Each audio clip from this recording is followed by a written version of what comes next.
DeSoto and the DeSoto Plymouth dealer, coast to coast, present Groucho Marx in You Bet Your Life.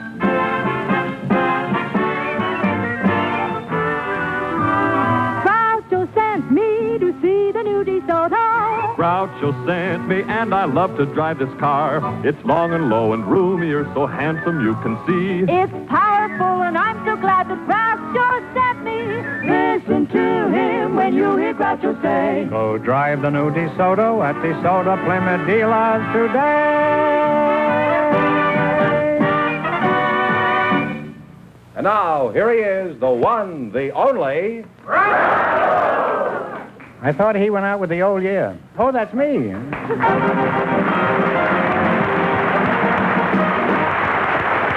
Well, here I am again with $1,000 for one of our couples, and if any of them say the secret word, the duck will fly down and pay him $100. The word tonight is water. Okay, Donald, scram. Go ahead with this thing, George. All right, Groucho, we have a young married couple for you. Me? Well... You mean for each other? Yes, the young married couple are Sergeant and Mrs. Sylvester Nelson. Folks, would you come in, please, and meet Groucho Marx? Welcome for the DeSoto Plymouth dealer. Say the secret word, and you'll take home an extra $100. It's a common word, something you find around the house. Sergeant Sylvester Nelson. That's I right, take it sir. you're a Marine, judging by the uniform. Is that right? That's right, sir. Uh-huh. Sir, you don't have to say sir to me. Just call me Colonel, that's all. I'm kind of nutty anyhow. With a name like Sylvester, I'm sure you must be a fighting Marine, eh? Oh, I sure am. They call me Ski, though, Doctor. You do, huh? What do you do from the Marines? Play in the band? No, I'm a staff sergeant of machine gun platoon. Machine gun? In that case, sir, you can call me Groucho, eh? Now, Mrs. Nelson, that's you, huh? What is your first name? My first name is Colette. Colette, oh, French, eh? Parlez-vous français? Oui, oui. Oh. By the way, est-ce que vous avez vu de jolies filles à Paris pendant votre tour? I can't. I'm going fishing in the morning. Whereabouts in France do you call home, Colette? Well, I was born in Angoulême, but brought up in You were Bordeaux. born where? Angoulême. Angoulême? Oui. Oui. No, I mean just you. I don't know where he's born. I'll ask him later.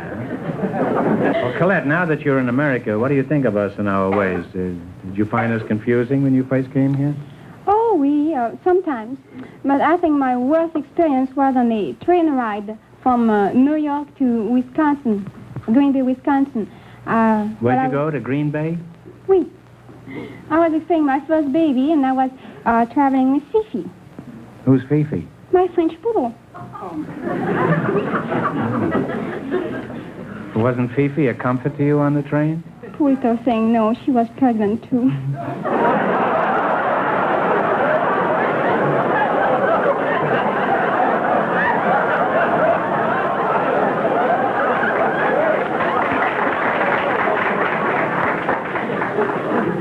Well, that shouldn't have upset you. I once had a berth on a train myself. That's a pretty old joke, Colette, what I just said. Don't you think it's funny? I had a berth on a train. Which joke? Didn't you hear the joke? I said, don't let it upset you. I once had a berth on a train. I had upper 8. I don't understand. Well, I don't think I can explain it to you. Sylvester, why don't you explain it to him? Huh? Well, he was going to have a birth on the train. He had a birth. He was going to sleep, but you were going to give birth to a baby. And Okay. hips are all... Explain the rest of it later, Sergeant. You know, in 40 years in show business, this is the lowest I've ever sunk. When one contestant has to explain my jokes to another. That's what I'm for, you know. Well, it's been a real education talking to you two, and I wish both of you success, children, and happiness. Here. And if you ever see Fifi again, give him my love. Oh, she has got 7 pups lately. Well, give the whole 8 of them my love. Now let's play You Bet Your Life. We start you off with $100. You try to increase that bankroll by answering any 4 questions in the category you picked yourselves. If you miss a question, you lose half of your bankroll. Is that clear, Colette? Oui. Oui, huh? Oui. You selected music, and remember, the more the question is worth, the harder it is. Now, you can start with a 10 or a 20 or 50, 80, all the way up to 100. 7, $70? 70. All right, in music, what is the mechanical device used to mark the exact tempo? Oh, It sure is what it's actually called. What is it in French? You can see it, but you can. What is it in Hungarian? Well, I'm sorry. It's a metronome. Metronome, oui. Oh la la. Well, you still have half your $100. You What have is, $50. what is ooh la la in French? Oh, wait. Sorry. Here. All right, now don't get discouraged. You've got a long ways to go. You still have $50. Now, what are you going to try this time? That's coming. No, I'm 80. Huh? 80. 80. All right, A. Seymour Brown and Nat Ayer wrote a song back in 1911 that keeps popping up regularly. I'm sure you can identify it. Now, you listen. Okay, Jack.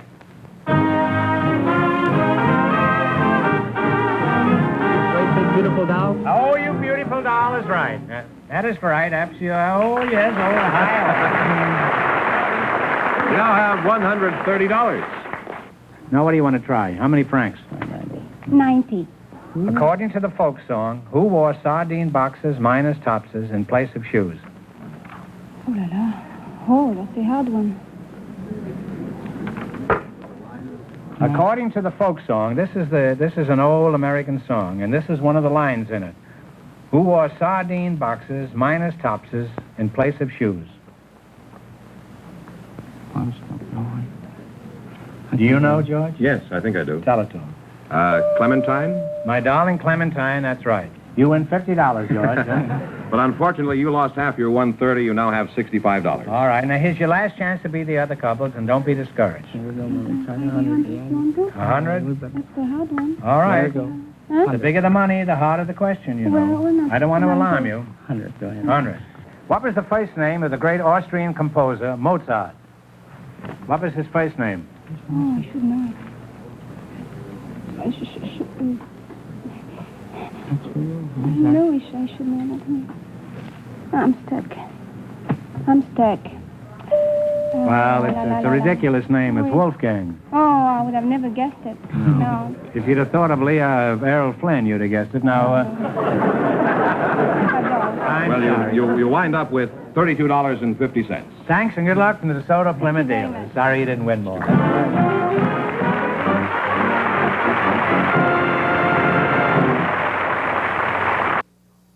The young lady with a very interesting job, Miss Marilyn Pierce. Her partner is a special guest, one of the best-known names in the world of golf, Mr. Jim Ferrier. Folks, would you come in, please, and meet Groucho Marx. Welcome to You Bet Your Life. Say the secret word and divide $100. It's a common word, something you find around the house. Jim Ferrier, eh? Put it there, Jim. Glad to meet you. I'll get around to you in a minute, Jim. You practice your backswing, and I'll practice my approach. Let's see, you're Marilyn Pierce? Where's your home originally, Marilyn? Newport, Rhode Island. Newport. Oh, that's a pretty swanky place. I was thrown out of a hotel there. Well. Did you have a job back in Newport? No, not in Newport. I moved to Boston at an early age. Oh, Boston. And I was a model there. A model? Hmm. Well, are you still a model? No, not anymore. I found that it wasn't intellectually stimulating. Well, some of my best friends are models. You could still be a model and have intellectual satisfaction. You could be a cover girl for the National Geographic. Well, it wasn't much of a challenge. What sort of work do you do now, Marilyn? I'm a dog trainer. A dog trainer. Yes. And that gives you intellectual satisfaction? Oh, yes. Why is that? When a dog digs up a bone, does he tell you it comes from a dinosaur or something? No, but breaking the language barrier between a dog and a human being is really an accomplishment. Yes, it certainly is. After all, some human I beings... find it much simpler to kick them. Just four-legged dogs, is those the only ones you concentrate on? Yes. What about an old cocker spaniel? You wouldn't be... Let's talk about your work as a dog trainer. That sounds very interesting and most unusual for a young, attractive girl. Where do you train them? Well, I train dogs at their own homes. I go to the home and train the owner to You train the owner? Yes. What does he do? Get on his hands and knees and run around the room? No, not quite. I train the dog and show the owner how to manipulate the leash and the correct commands to give to the dog. Uh-huh. You've been standing here all this time? I'm listening. Isn't that funny? I didn't even know you were here. Never underestimate the power of the Philadelphia Bulletin. Where are you from originally, Jim? I came from Australia. Oh, down under, huh? The I've been- Antipodes, huh? Yes, I've been here 15 years. I came from Sydney originally. Is that so? Played professional golf here for 15 years. Mm-hmm. What are some of the important golf tournaments that you've won? I know you've won many of them. Well, I won the National PGA Championship in 47. I won the Canadian Open twice. I've won 5 Australian championships and quite a few of the big money events around the country. I now at Lakeside Club here in Hollywood. Oh, I see. Huh? And hope to have you over one day. Yeah. Well, do you ever play at Hillcrest? Oh, yes. Matter of fact, playing there next week. Oh, tournament, huh? No, just a little friendly game. If you have a loose dollar or two. I have a loose dollar, but I haven't got a loose moment for them. I play golf, too, you know. What is your handicap, Jim? Well, as a pro, I don't have a handicap. Well, congratulations. How is it a tall, handsome man like you isn't married? Oh, I'm married. I have a wife. You just said you didn't have a handicap. Well, I don't. Haven't you got the same handicap that 50 million other men have? Well, I don't consider my wife a handicap. No, you had a bad lie, Jim, but you recovered very nicely. Well, I'd like to go on talking to you two, but it's time to play You Bet Your Life. In the race for the $1,000, the first couple won $32.50, and the secret word is water.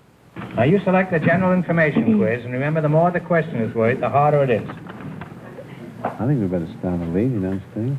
80? Oh, that's kind of big. How about 50? 50? 50 be all right? Mm-hmm. Okay. 50. All right. What type of merchant indicates his trade by suspending 3 golden balls over his front door?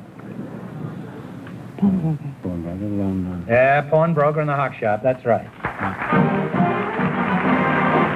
You now have $150. What are you going to try this time? You have $50. $150. You want an 80 or 90 or 40 or 60? Oh, no, it's 100. 100? 100? Oh, gee, that's pretty high.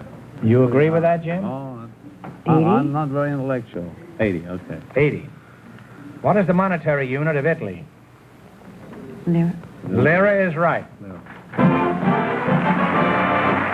now have $230. What do you want now? A little one or a big one? Big ones are harder. The little ones are easy. Let's go to 60. Back to 60. 60? We're going pretty good. 60? 75. There is no 70. No? All right. There's a 70 or a 80. You've had the 80. 70. 70? Okay.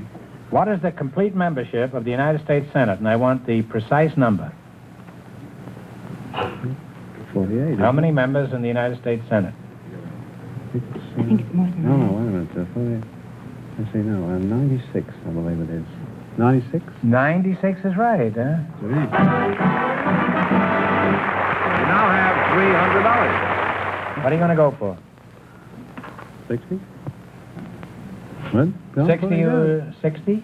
60, ma'am? Can we go up? Don't look at me with those big black eyes. Oh, I think 60 would be safe. I'm Scotch, you know. Well, I am, too, but I believe in living danger. All right, 60? All right. How many justices are there on the Supreme Court? And I want the exact number. It must be 12. I believe. One answer. I don't know. I would say 12. 12. No, I'm sorry. It's 9, Jim. Well, you it is lost pretty half good. your $300. You wind up with $150. Well, thanks and good luck from the DeSoto Plymouth dealers. Sorry you didn't win the last one.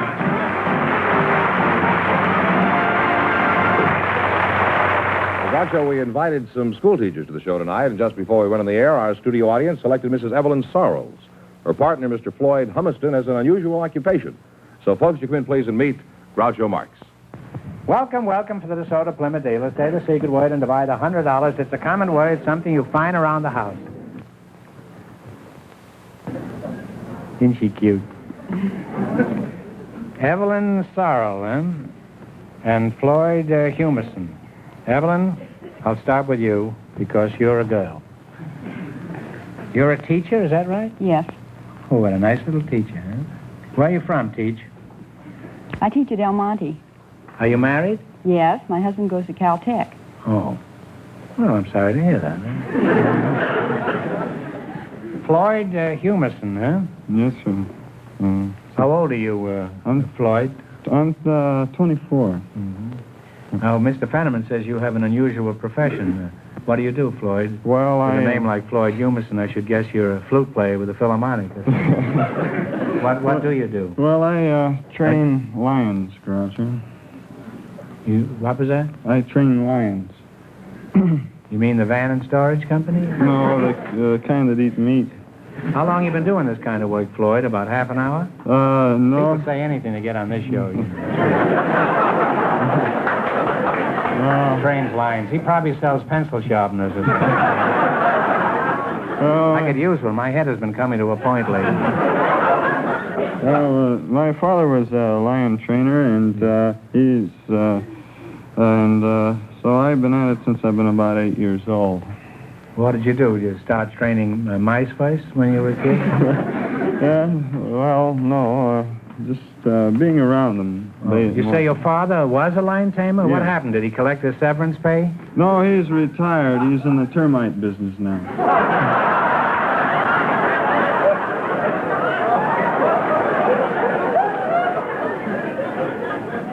Termites. He must cut quite a picture crawling under a house with a whip, a chair, and a loaded revolver.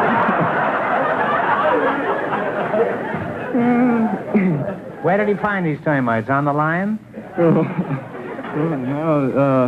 Well, I don't actually know. I've been worked with him a little bit, but Was your mother in the animal training business too? No, she was an aerialist with the circus. Flying in the air? Yes. Mm-hmm. Well, that sounds like a typical American family, doesn't it? He trains lions, his father chases termites, and his mother swings in the air. That's what you call the ideal American home. Must be very restful around there around dinner time. Do you have any brothers and sisters, or does the lion do away with them? Yeah, I have a half sister, Groucho. You have a half-sister? Yeah.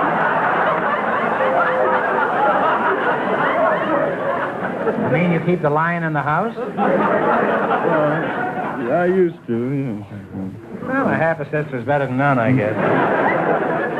Which half you got, do you remember? Well, Floyd, Floyd, you chew on a hunk of raw meat for a minute while I engage this beautiful teacher here in repartee. How old are you, Evelyn? 24. 24. How long have you been teaching school? I'm starting on my second year. Really? Huh? Well, aren't the children distracted when you walk in the schoolroom? No, I teach girls. Oh. What do you teach these girls? I teach homemaking. Homemaking. What's that, carpentry and things like that? No, among other things, it's cooking and sewing. Oh, you mean you're the one who teaches these modern girls how to cook, eh? You're a worse menace than Smog. Floyd, let's get back to your lions. Do you own any yourself? Yes, I do, Groucho. I have a lion named Fearless Fagin. Fearless Fosdick? No, Fearless Fagin. Where's Fearless Fagin now? Well, he's at home. I see. Is he pretty friendly around the house? Oh, yes, he's very friendly. He lives in the house, and he used to sleep in bed with me. What happened? No, my wife didn't like it.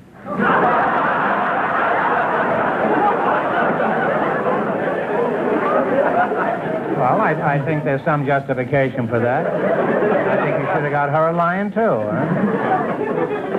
Now, where do you keep Fearless Fosdick now? Well, I keep him up in Thousand Oaks, and we have a lot of animal compounds and one thing or another up there. And so... You keep him in a tree, you say? No, in the house. You said in the Thousand Oaks. Oh, well, it has 1,000 oaks, supposedly. Unless you might have cut one down. Well,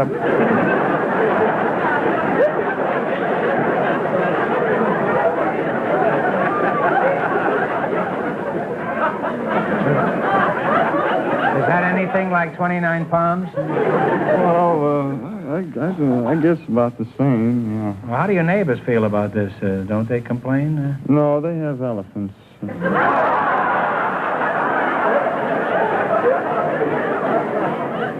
Well, that I can understand. Having an elephant in the house is logical, but having a lion, that's ridiculous. Well, You must live a rather interesting life, Floyd, with a lion in the house. What do people say when they ring the doorbell and the lion answers? oh, well, not too long ago, why, we have the Dutch doors in our house, you know, the kind that open up one at a time. And so... What do you mean, open up? Well, you know, it's kind of used to have in barns, you know, where they sawed them in half, you know, where the bottom part opens up and then the top part opens up. This is like your half-sister, huh? Well, anyway, so this Fuller Brushman, he came up to sell me some brushes, and so I was talking to him, and so Fagan stuck his head out over the door and top of the door, and so I still have the man's brushes and briefcase.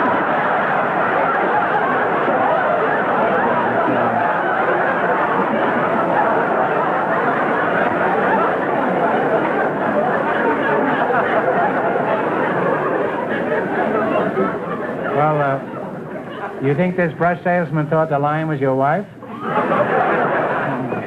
Isn't your wife afraid of Fagan? Oh, no, she's not afraid of me or Fagan or anybody else. I guess you have your wife pretty well trained by this time, huh? Oh, no. Women are the hardest things in the world to train. They have the cunning of a tiger and the stupidity of a lion, and No, let it go. You know what I mean. Let it go. You're not going home tonight anyway. Well, I hate to break this conversation off. It's been very educational and extremely interesting. However, it is time to play You Bet Your Life. In the race for the $1,000, the second couple is leading with $150. Now, you selected the animal kingdom, and remember, the more the question is worth, the harder it is. Now, what do you want to start with? 10, 50, 60, all the way up to 100? 80. $80. What do you call a young or nestling pigeon? Let's say, I ate some on toast one time.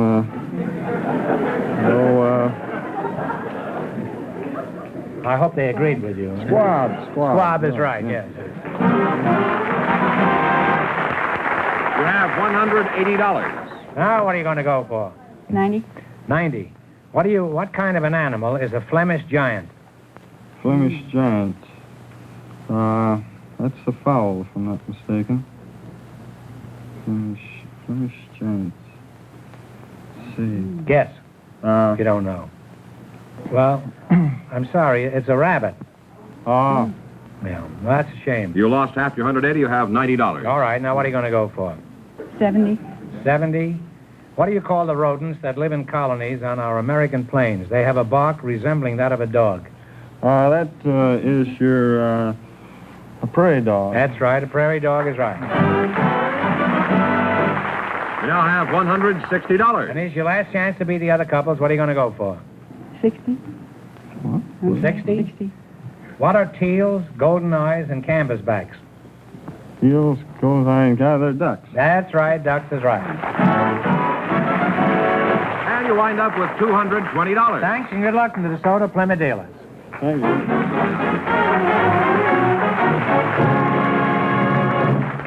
That means that Mrs. Sarles and Mr. Humiston, with $220 in just 1 minute, get the chance at the DeSoto Plymouth $1,000 question. Mrs. Sarles and Mr. Humiston all set for the DeSoto Plymouth $1,000 question. All right, here we Thank go you. for $1,000. I'll give you 15 seconds to decide on a single answer between you. Think carefully and please no help from the audience. One of the most famous cartoon characters of the last 40 years is the Timid Soul, created by H.T. Webster. For $1,000, what is this painfully timid character's name? Talk it over. Old friend of mine.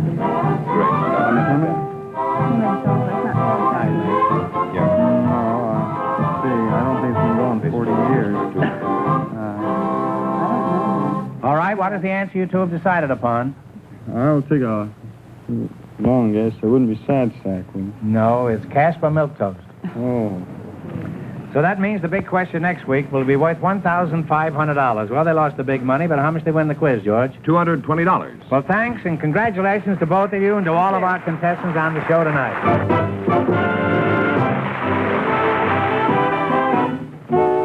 Friends, go in to see your DeSoto Plymouth dealer tomorrow. And when you do, tell them Groucho sent you.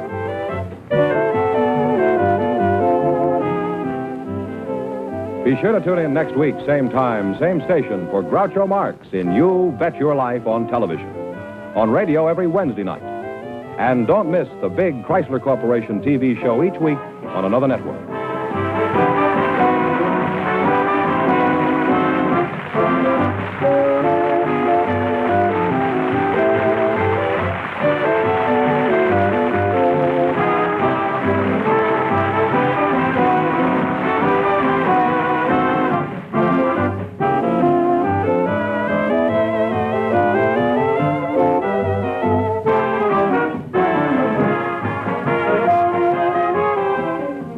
This is George Fenneman signing off with a message from the National Safety Council. You can't control the winter weather, but you can control your speed.